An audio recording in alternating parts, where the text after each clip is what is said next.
Hi, active income ಮತ್ತು passive income ದಲ್ಲಿ ಇರ್ತಕ್ಕಂತ ಡಿಫರೆನ್ಸ್ ಏನಾದ್ರೂ ನಿಮ್ಗೆ ಗೊತ್ತಿದೆಯಾ? ಗೊತ್ತಿಲ್ಲತ್ತಂದ್ರೆ ಬನ್ನಿ ತಿಳಿದುಕೊಳ್ಳೋಣ. ಆಕ್ಟಿವ್ ಇನ್ಕಮ್ ಅನ್ನೋದು ನಾವು ಹೋಗಿ ದುಡಿದ್ರೆ ಮಾತ್ರ ದುಡ್ಡನ್ನು ಬರುವಂತದ್ದು, ದುಡಿಲಿಲ್ಲತ್ತಂದ್ರೆ ದುಡ್ಡನ್ನು ಬರುವುದಿಲ್ಲ. ಆದ್ರೆ ಪ್ಯಾಸಿವ್ ಇನ್ಕಮ್ ದಲ್ಲಿ ಹಾಗಿಲ್ಲ. ಒಂದು ಸಿಸ್ಟಮ್ ಅನ್ನೋದು ಇರುತ್ತೆ. ಸಿಸ್ಟಮ್ ಅನ್ನು ಕ್ರಿಯೇಟ್ ಮಾಡಿದ್ರೆ ನಾವು ಪ್ಯಾಸಿವ್ ಇನ್ಕಮ್ ಅನ್ನು ಅರ್ನ್ ಮಾಡಿಕೊಳ್ಳಬಹುದು.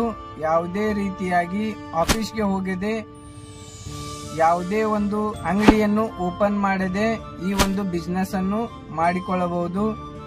ಈ ಬಿಸ್ನೆಸ್ ತಿಳಿದುಕೊಳ್ಳಲು ದಿಶಾ ಕೋಚಿಂಗ್ ಸೆಂಟರ್ ದಲ್ಲಿ ಪ್ರತಿ ರವಿವಾರ ಮೀಟಿಂಗ್ ಇರುತ್ತೆ. ಆ ಮೀಟಿಂಗ್ಗೆ ನೀವು ಬಂದು ತಿಳಿದುಕೊಳ್ಳಿ ಯಾವ ರೀತಿಯಾಗಿ ಪ್ಯಾಸಿವ್ ಇನ್ಕಮ್ ಅನ್ನು ಅರ್ನ್ ಮಾಡಿಕೊಳ್ಳಬಹುದು ಅನ್ನೋದನ್ನು. ಈ ಒಂದು ಮೀಟಿಂಗ್ಗೆ ಯಾವುದೇ ರೀತಿ ಶುಲ್ಕ ಇರುವುದಿಲ್ಲ. ಫ್ರೀಯಾಗಿ ಟ್ರೈನಿಂಗ್ ಅನ್ನು ಕೊಡ್ತಾ ಇರುವಂತದ್ದು. ರವಿವಾರ 10 ಗಂಟೆಗೆ ಕರೆಕ್ಟ್ ಆಗಿ ಸ್ಟಾರ್ಟ್ ಆಗುತ್ತೆ. ಬಂದು ಜಾಯಿನ್ ಆಗಿ. Thank you so much.